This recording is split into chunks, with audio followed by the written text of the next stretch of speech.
दुख की खबर आज सुनी जब सुना कि हमारे पूर्व प्रधानमंत्री मनमोहन सिंह जी अब इस दुनिया में नहीं रहे। वो बहुत काबिल इकोनॉमिस्ट भी थे और उनने भारत की ये सबसे बड़ा काम जो उन्होंने किया, मैं समझता हूँ ये है कि भारत को इकट्ठे रखने की कोशिश की और इकोनॉमी को खोल दिया।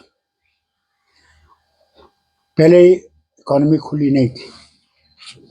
आज हम $1 ट्रिलियन की बात करते हैं, वो मेहरबानी मनमोहन सिंह। उन्होंने राजीव गांधी के वक्त में, उसके साथ साथ नरसिम्हा राव जी के वक्त में इस इकोनॉमी को इतना खोल दिया कि आज हम खुशी से कह सकते हैं कि हमारी इकोनॉमी आज तरक्की पे है। मैं इनके साथ वज़ीर था इनकी हुकूमत में और रिन्यूएबल एनर्जी को पहली दफ़ा हिंदुस्तान में रिकग्नाइज किया गया। ये वो एनर्जी है जो मैं समझता हूँ आगे के लिए सबसे बड़ी मुफीद होगी, न सिर्फ हिंदुस्तान के लिए बल्कि सारी दुनिया के लिए। मैं अपनी तरफ से, अपनी जमात की तरफ से, अपने ख़ानदान की तरफ से उन्हें श्रद्धांजलि पेश करता हूँ और उम्मीद करता हूँ कि जो काम छोड़ गए बाकी वो हम लोग और दूसरे उसको पूरा कर सकें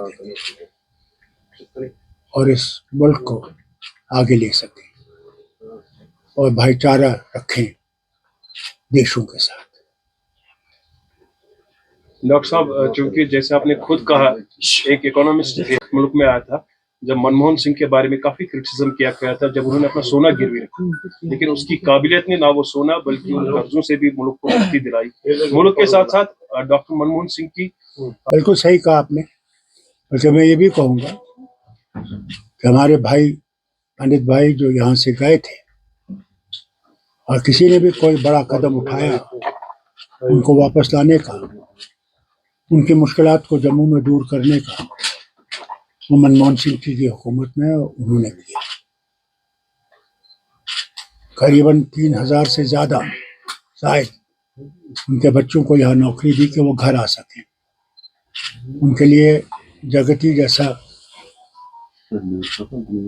एक कॉलोनी खड़ी जहाँ वो आराम से रह सकेंगे जब तक वापस आ सकें।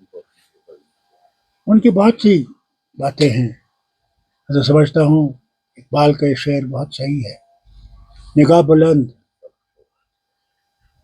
नज़र परसोज है रख्त सफ़र मेरे कारवां के लिए।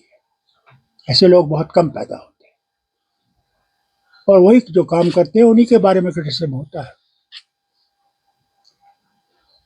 और अल्लाह से मांगता हूँ कि उनके घर वालों को, उनकी बेगम को, उनके बच्चों को शांति दे कि वो दुख बर्दाश्त कर सके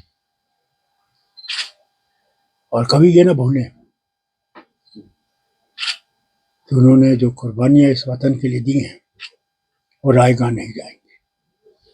डॉक्टर साहब, आप उनके साथ फेलो मेंबर ऑफ पार्लियामेंट भी थे, उनकी सरकार में मंत्री भी थे। क्योंकि ये वक्त नहीं है कि मैं ऐसी बात कहूँ, फिर मौके आएंगे जब मैं आपसे बात करूँगा। आज तो इसी पे छोड़ दीजिए। क्या आपको लगता है प्रेजेंट गवर्नमेंट जो है उनके लिए डॉक्टर मनमोहन सिंह किसी मशाल राह से कम नहीं है? शायद कुछ सीखना पड़ेगा क्योंकि आज उस दुनिया से चले गए, लेकिन हर एक आंख पुरनम है जो उन्होंने अपना जिंदगी में जो रोल अदा किया है बिना किसी कास्ट एंड क्रीड के। इसमें कोई शक नहीं है। आज के लिए नहीं बल्कि आने वाली हुकूमतों के लिए भी उन्हें इनसे सबक सीखना चाहिए।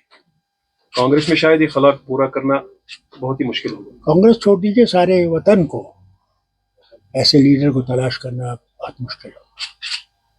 ऐसे लीडर बहुत कम दुनिया में आते हैं।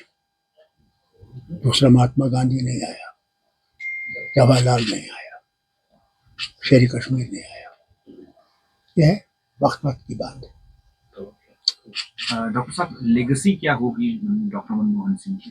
कैसे इतिहास याद रखेगा उन्हें? सबसे बड़ी चीज तो यह है कि उसने वतन को एक रखने की कोशिश की, मोहब्बत पैदा की। ہمارے پڑوسی سے بھی محبت کی کوشش کی، انشاءاللہ ایک دن وہ ہوگا، وقت آئے گا۔ ڈاکٹر صاحب کیونکہ منموہن سنگھ اب نہیں رہی، لیکن بی جے پی کہنے لگی ہے کہ کانگریس جو ہے اس ڈیتھ کو بھی پولیٹیسائز کر رہی ہے۔ دیکھیں میں اس وقت کوئی ایسی بات نہیں کہنا چاہتا، یہ وقت ہی نہیں ہے، آج ہم اسی پہ چھوڑ دیں۔ ڈاکٹر صاحب بہت بہت شکریہ۔ Thank you. آمین۔